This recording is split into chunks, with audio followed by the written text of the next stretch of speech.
Assalamualaikum warahmatullahi wabarakatuh.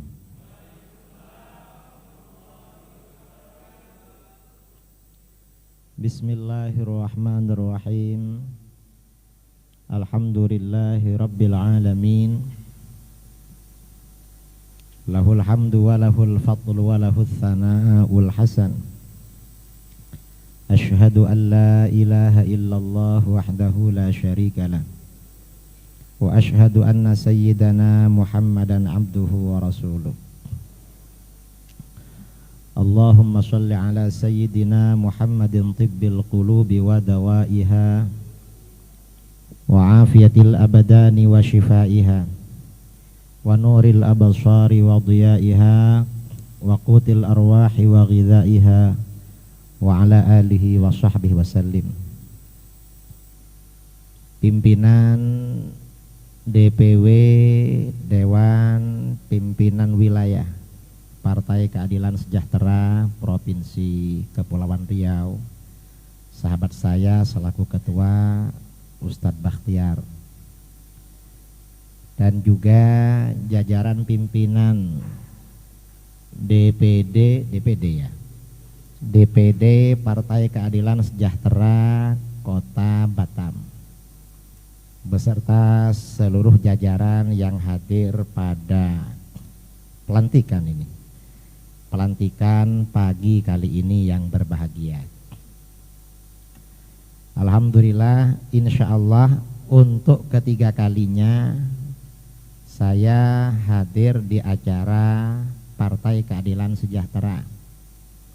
Yang pertama kali kira-kira 3 tahun yang lalu, ketika DPD PKS Kota Batam mengundang saya bedah buku Akidah 50, Sifat 50 Akidah Ahlus Sunnah wal Jamaah. Dan itu waktu saya ngisi di PKS Kota Batam, kiai-kiai, ustadz-ustadz di Indonesia menonton semua.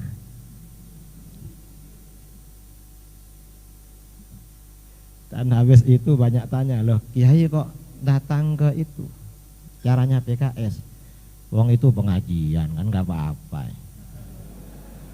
Orang mau ngaji ya untung lah mereka ngaji akidah, ngaji apa, bagus daripada ngundang siapa yang bukan ahlus sunnah, kan lebih baik ngundang saya ahlus sunnah. Itu acara yang pertama. Yang kedua, pada bukan tahun berikutnya ya, pada tahun yang sama, pada bulan Maulid kemarin setahun yang lalu, saya diundang DPP PKS, Dewan Pimpinan Pusat di mana di kantornya itu. Akhirnya karena dulu yang ngajak saya ini Ustadz Bakhtiar ke sini, saya bilang sama DPP, saya mau datang tapi Ustadz Bakhtiar dibawa juga, karena saya gak ada yang kenal pengurus PKS. Akhirnya Ustadz Bakhtiar diundang juga itu. Sekarang ini ketiga kalinya beliau sudah menjadi ketua DPW PKS. Nah, hal yang ingin saya sampaikan kepada saudara-saudara, kita ini sebagai muslim tentu di dalam berbuat apapun dasarnya harus sesuai dengan agama kita. Berserikat, berkumpul, berjamaah itu anjuran di dalam agama. Sholat ada sholat berjamaah, zikir ada zikir berjamaah. Bepergian saja kita dianjurkan berjamaah, bepergian. Makanya di dalam hadis ar-raqibu syaiton, orang yang pergi sendirian itu setan. Mengapa setan? Kalau berbuat nakal gak ada yang tahu, merasa aman kalau sendirian. Warraqibani syaitonan, kalau 2 orang itu 2 setan, nanti bisa janjian itu. Ini kok berduaan ini. Wassalatsatu rakbun, kalau 3 orang baru rombongan. Ini kan motivasi kita ini, walaupun pergi saja itu memang bawa teman, jangan sendirian.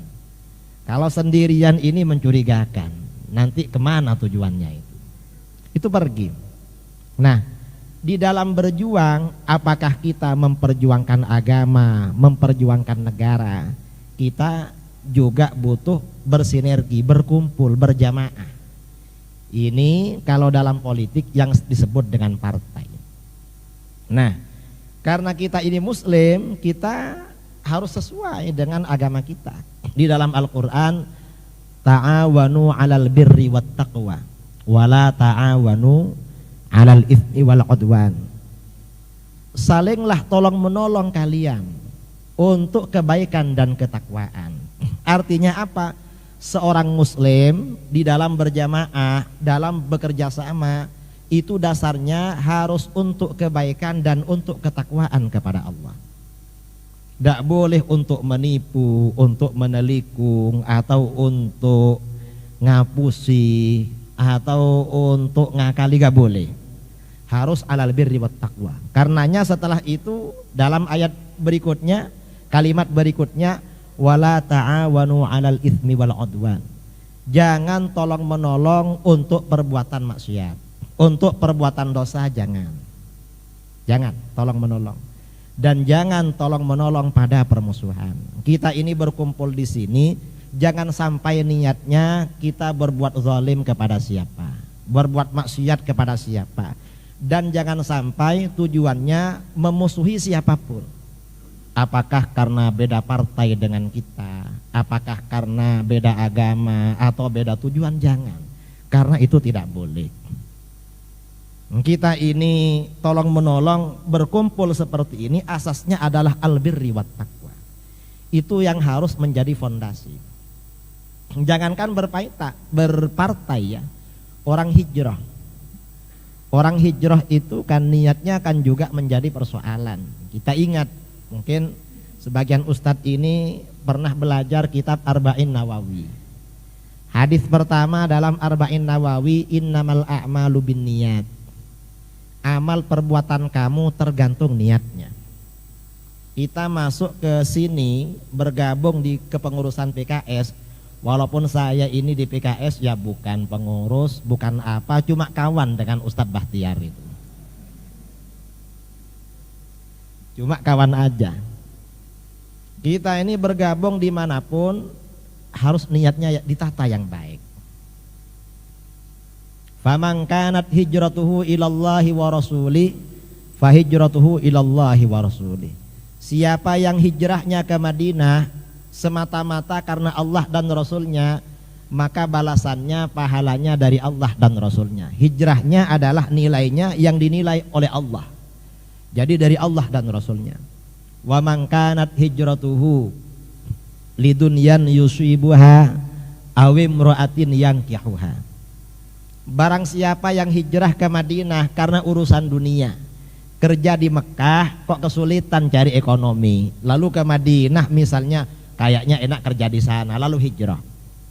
Itu hijrah pada masa Rasulullah.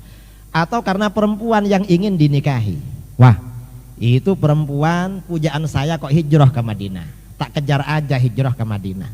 Fa hijratuhu ila ma hajara ilaihi. Maka pahala hijrahnya seperti apa yang dia niatkan. Karenanya mulai dari sekarang kita yang ada di perkumpulan ini tata niat yang baik. Apa? Barangkali kita ada di sini bisa mensinergikan kemampuan kita untuk memperbaiki keadaan masyarakat melalui PKS ini. Harus seperti itu. Jadi kita ini sifatnya ya seperti itu. Sifatnya itu artinya memang tujuannya berbuat baik. Kalau kita ini niatnya, kamu kenapa masuk itu? Barangkali nanti dapat uang, rugi. Kalau tujuannya itu. Kamu kenapa masuk itu? Barangkali rugi. Mengapa seperti itu? Kita ini punya keyakinan. Kita ini kan punya kepercayaan kepada takdir, bahwa apa yang telah kita dapatkan, apakah itu rizki, kedudukan, uang, atau yang akan kita dapatkan, itu semuanya sudah ada ketentuannya dan tidak akan berubah. Itu takdir namanya. itu sudah ditentukan oleh Allah 50.000 tahun sebelum terciptanya langit dan bumi. Kalau misalnya saudara-saudara rizkinya dari Allah, tiap bulan misalnya pendapatannya 3 juta, walaupun jadi pengurus BKS ya 3 juta, gak kira bertambah. Dan gak jadi ya segitu juga, gak kira berkurang. Jadi jangan niatkan seperti itu. Kita ini masuk di sini apapun niatnya semata-mata karena Allah. Apa niatnya karena Allah? Saya masuk di sini barangkali dengan bergabung di sini bisa memberikan pengabdian, pelayanan kepada masyarakat yang ada di Kota Batam. Niatnya seperti itu. Jangan niat yang macam-macam. Karena ini memang penting. Kemudian juga ya, yang namanya rizki atau apapun itu sudah ada takdirnya masing-masing. Ini cerita bahwa rizki itu memang ada takdirnya. Suatu ketika Sayyidina Ali bin Abi Thalib karramallahu wajhah naik onta berangkat ke masjid mau sholat. Sampai di depan masjid, ontanya beliau titipkan sama seorang remaja, anak laki-laki masih remaja. Tolong onta ini kamu pegangin, saya mau sholat. Karena Sayyidina Ali gak bawa uang, beliau berniat, nanti anak remaja ini saya kasih upah talinya onta. Orang punya onta, punya kuda, biasanya ada tali pengendali. Kadang masuk ke mulutnya, kadang masuk hidungnya. Oleh Sayyidina Ali mau dihadiahkan ke anak remaja itu, karena gak bawa uang. Masuk dalam masjid, beliau sholat. Selesai sholat, sudah selesai wiritan apa, turun dari masjid. Begitu keluar dari masjid, menghampiri ontanya, ternyata anak remaja tadi yang diminta untuk memegang menjaga sudah gak ada. Loh, mana yang jaga ini gak ada. Begitu lihat kepala ontanya, leher ontanya, talinya juga gak ada. Loh, talinya gak ada juga ini. Karena Sayyidina Ali ini orangnya baik, tidak mudah suudzon, gak mudah berburuk sangka. Ini yang jaga gak ada, talinya gak ada juga. Kalau kita ya, kalau kita ini ya mungkin langsung suudzon, karena katanya kalau di politik dasarnya suudzon katanya.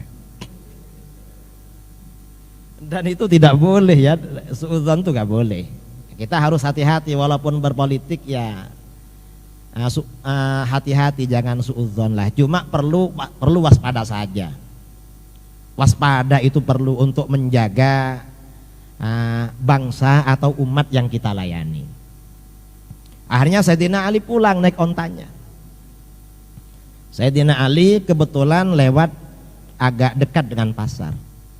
Ternyata ketika melewati pasar, beliau melihat anak remaja tadi sedang berdiri di depan kedai, di depan toko menjual tali onta. Jadi talinya sedang dia jual di toko. Kata Sayyidina Ali dalam hatinya, loh, jadi dia yang ngambil talinya. Padahal sudah saya niatkan tali itu mau saya kasihkan pada dia, cuma dia gak sabar. Karena gak sabar bagaimana? Akhirnya rizkinya dia peroleh dari jalan yang haram. Coba dia sabar sebentar, menunggu saya selesai sholat, kan tali itu juga rizkinya dia, cuma akan dia peroleh dari jalan yang halal. Nah, artinya apa? Antara halal dan haram itu batasnya tipis. Apa batasnya? Kesabaran. Dan kesabaran ini akan datang apabila seseorang itu imannya kuat. Iman kepada apa? Iman kepada takdir Allah, bahwa apa yang kita peroleh itu sudah ditakdirkan oleh Allah. Dan orang yang imannya kuat, punya kesabaran, biasanya berbaik sangka kepada Allah. Saya begini ini, insya Allah nanti oleh Allah akan diberikan yang paling baik. Mengapa sekarang saya gak jadi ini? Oh, berarti ditunda, pasti Allah ngasih yang paling baik. Itu orang yang imannya kuat.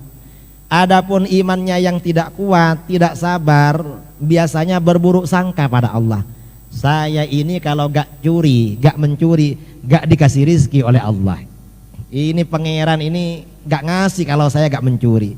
berburu sangka akhirnya mencuri. Ini masalah rizki. Kemudian lagi yang perlu saya tekankan ya, yang kedua namanya partai politik. Dalam dunia politik itu pasti ada kompetisi. Apakah kompetisi dalam perebutan suara pileg ya, atau perebutan pilkada atau pil-pil yang lain. Nah, yang perlu kita tahu ya, dalam dunia kompetisi atau peperangan, bukan perang ya, kompetisi itu ada kelompok yang menang dan ada kelompok yang kalah. Kita harus yakin bahwa menang dan kalah itu adalah takdir dari Allah. Itu harus. Dan Allah ini kemenangan itu kalau kita ini berjuang ikhlas karena Allah, semata-mata memperjuangkan kesejahteraan masyarakat, memperjuangkan kebaikan masyarakat yang memang ada di sekitar kita, maka bagaimana seseorang ini akan diberikan kemenangan oleh Allah apabila dia tulus dalam berjuang dan sabar. Tulus berjuang, sabar, tidak terburu-buru, dan kita ini harus menjauhi kemaksiatan. Dalam perjuangan itu kita harus mengutamakan cara-cara yang bersih, cara-cara yang sehat. Mengapa? Kemenangan bukan dari kita, tetapi kemenangan itu semata-mata dari Allah. Makanya di dalam Al-Quran Allah Subhanahu wa ta'ala berfirman, wa'adallahu alladzina amanu minkum wa amilus salihat la yastakhlifannahum fil ard. Allah menjanjikan orang-orang yang beriman di antara kamu. Itu janji kepada para sahabat. Wa amilus salihat, dan mereka beramal saleh, berbuat baik. Apa? La yastakhlifannahum fil ard. Allah benar-benar akan memberikan kekuasaan pada mereka di muka bumi. Artinya apa? Kemenangan, kekuasaan di muka bumi bagi umat Islam dijanjikan oleh Allah, syaratnya ada dua. Yang pertama adalah keimanan yang kokoh, yang kedua adalah kesalehan di dalam beramal. Ini jangan sampai kita lalaikan atau kita lupakan. Mengapa? Kalau kita ini melihat ya, kalau kita ini melihat kemenangan para leluhur kita atau kemenangan bangsa kita dulu melawan penjajah Belanda. Bangsa kita ini berperang cuma pakai bambu runcing, pakai tombak. Belanda pakai tembak, pakai pesawat terbang. Lalu diberi kemenangan oleh Allah. Mengapa? Karena para ulama kita dulu yang berjuang memang orangnya soleh-soleh, orangnya imannya kuat, diberi kemenangan oleh Allah. Secara akal, kalau kita ini memang tidak mendapat pertolongan dari Allah, kita ini kalah terus dulu melawan Belanda. Masa mereka ini pakai tembak, pakai bom, kita pakai bambu runcing. Bambu ini dilempar, berapa jauhnya melempar bambu? Kan jauh kan nggak jauh. Mereka tinggal dari jarak jauh pakai pistol, pakai tembak. Tetapi karena kemenangan itu dari Allah, kita merdeka seperti sekarang ini. Karenanya kita ini dalam berjuang ya kemenangan dari Allah pula.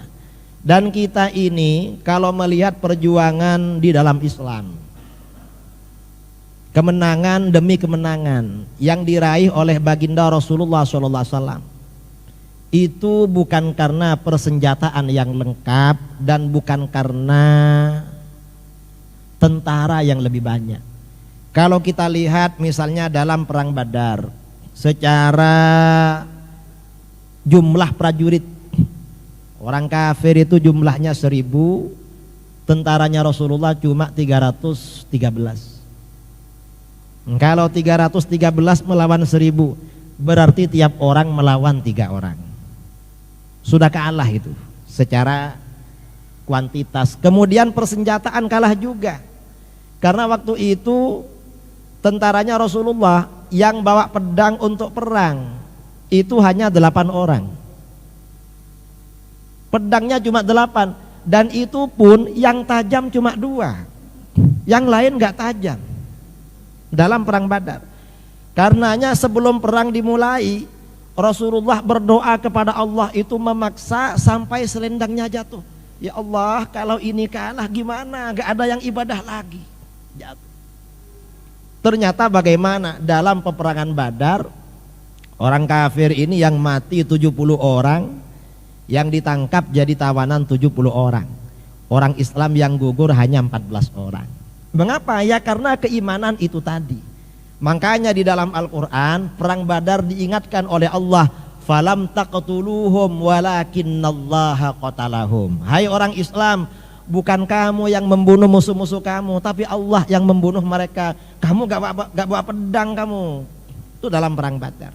Nah ini artinya apa? Kemenangan yang kita impikan, yang kita inginkan itu semata-mata dari Allah. Kita banyak berdoa kepada Allah, lakukan amal soleh, berikan kesan yang baik kepada masyarakat. Insya Allah pertolongan, kalau kita mendapatkan pertolongan dari Allah, insya Allah kita menang. Takbir. Insya Allah, karenanya kita tidak perlu khawatir seperti itu. Yang penting kita ini niatnya baik, kemudian caranya juga baik, insya Allah. Nah barangkali itu wejangan, tausiah atau apapun yang bisa saya sampaikan kepada saudara-saudara. Mudah-mudahan kita ini bisa mengemban amanah kepada masyarakat, membawa masyarakat kita menuju keadilan dan kesejahteraan sesuai dengan nama Partai Keadilan Sejahtera. Mudah-mudahan seperti itu. Kurang lebihnya mohon maaf yang sebesar-besarnya. Assalamualaikum warahmatullahi wabarakatuh.